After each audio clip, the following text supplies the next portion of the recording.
এলাকার রাস্তা একেবারেই বেহাল, তাই আমাদের পাড়া আমাদের সমাধান ক্যাম্প পরিদর্শনে গিয়ে এলাকাবাসীর বিক্ষোভের মুখে পড়লেন ডেবরার বিধায়ক ডক্টর হুমায়ুন কবির। এই ঘটনাটি পশ্চিম মেদিনীপুর জেলার ডেবরা ব্লকের 1 নম্বর ভবানীপুর অঞ্চলের কুমারসান্ডা এলাকার ঘটনা। গতকালই রাজ্য জুড়ে শুরু হয়েছে আমাদের পাড়া আমাদের সমাধান ক্যাম্প। সেই ক্যাম্প পরিদর্শনে গিয়েই এলাকাবাসীর বিক্ষোভের মুখে পড়লেন এলাকার বিধায়ক। ওই এলাকার একটি গ্রামীণ রাস্তার অবস্থা বেহাল। ওই এলাকাতেই রয়েছে স্কুল, কিন্তু দীর্ঘদিন ধরেও কোনো সংস্কার হয়নি। সেই রাস্তা সংস্কারের দাবিতেই বিধায়ককে ঘিরে বিক্ষোভ দেখান এলাকাবাসী, এমনটাই অভিযোগ উঠে এসেছে। যদিও এই বিষয়ে ডেবরা বিধানসভার বিধায়ক ডক্টর হুমায়ুন কবির জানান, এলাকার মানুষজন তাদের সমস্যার কথা বিধায়ককে জানাবে, এটাই তো স্বাভাবিক। যে এলাকার কথা বলা হচ্ছে সেই এলাকার রাস্তা আমাদের প্রথম অগ্রাধিকার লিস্টে রয়েছে। আপাতত বিডিওকে বলেছি সংস্কার করে দেওয়ার জন্য। মানুষের ক্ষোভ বিক্ষোভ থাকবে, এটাই স্বাভাবিক। আমরা যা রাস্তা চাই, রাস্তা হোক। আমাদের রাস্তা ছেলে মেয়ে আসতে পারছে না স্কুলে, তার জন্য প্রতিদিন কাছাড় খাচ্ছে, হাত ছুঁড়া হচ্ছে, পা ভাঙতেছে, কেউ দুধ দিতে যে বাড়িতে হচ্ছে পুকুরে পড়ে যাচ্ছে।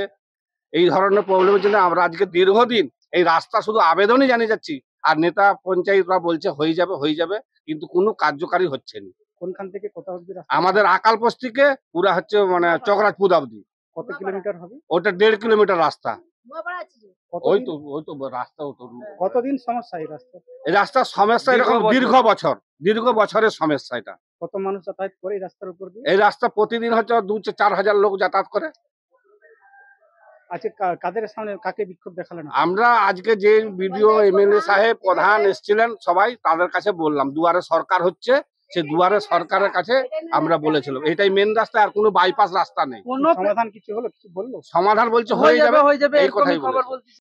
বিক্ষোভ দেখায়নি, তাদের দাবি কিছু জানা ছিল। বিক্ষোভ দেখানো মানে সেটা অন্যভাবে হয়। আমাকে বলছিল যে স্যার আপনি তো ভদ্র মানুষ, ভদ্রলোক, আপনি অনেক চেষ্টা করেছেন, অনেক রাস্তা আমাদের 1 নম্বরে করে দিয়েছেন, কিন্তু আমাদের এই রাস্তাটা, স্কুলের রাস্তাটা, সেটা খারাপ। আপনি যদি দেখেন ওই ভিডিওতেই রাস্তা দেখবেন, ওখানে যে মূল রাস্তাটা আছে ওই হরিনারায়ণপুর থেকে কুমারসান্ডা হয়ে একদম ভবানীপুর দেখতে, সেই রাস্তাটা একদমই ভালো রাস্তা, পিচ রাস্তা। তার থেকে যে আর্টারিয়াল রোড নেমে এসেছে সেখানে একটা মোরাম রাস্তা ছিল, সেইটা একটুখানি ড্যামেজ হয়েছে। প্রচুর বর্ষা হয়েছে, বৃষ্টি হয়েছে, জল জমে গেছে। জল জমলে যা হয়, রাস্তার অবস্থা একটু খারাপ হয়। কিন্তু তা সত্ত্বেও দেখবেন, আমি ওদিকে যেটা দেখাচ্ছিলাম যে এই রাস্তাটা আমাদের প্রায়োরিটি লিস্টের 1 নম্বরে আছে। যেহেতু ওখানে স্কুলের বাচ্চারা স্কুলে যায়, কিছুটা জায়গা কাদা আছে, সামান্য কিছুটা জায়গা কাদা আছে, এটা আমি দেখেছি, তারা দেখিয়েছে। আমিও তো এসেছি ওই রাস্তা দিয়ে, আমিও গেছি এসেছি, দুটোই করেছি। তো সেখানে একটুখানি কাদা আছে, কিন্তু আমরা প্রায়োরিটি বেসিসে এই রাস্তাটা করবো। মানুষ সেটাই খুশি। তারা বলেছেন যে আপনি যখন বলেছেন, বিডিও সাহেবও ছিলেন, জয়েন্ট বিডিও ছিলেন, আমি ছিলাম, আমাদের শীতেশ ধারা ছিলেন, আমাদের যে পূর্ত কর্মাধ্যক্ষ আমাদের ব্লকে পঞ্চায়েত সমিতির, আর আমাদের সাব্বির আলী ছিলেন, আরো অনেকে ছিলেন। তো আমরা এটাই বলেছি যে এই রাস্তাটা আমরা প্রায়োরিটি দিয়ে করবো। ওরা তখন ওটা ঠিক আছে, স্যাটিসফাইড বলতে পারেন যে আমাদের এখন বর্ষা হচ্ছে, বর্ষাটা থামুক, আমরা করবো। বিডিও সাহেবকে এটাও বললাম যে যদি আপনার কাছে কিছু মোরাম থাকে, স্টক থাকে বা কিছু থাকে, দিয়ে আপাতত একটা রিপেয়ার করে দিন, রিপেয়ার করে একটা রোল করে দিলে যাতে যাতায়াত অসুবিধা না হয়। তারপরে বর্ষা থেমে গেলে তারপরে আমরা এই রাস্তাটাকে ঢালাই রাস্তা করব কিংবা পিচ রাস্তা করব, এটাই বলেছি আর কি আমরা। Bureau report, ANM news.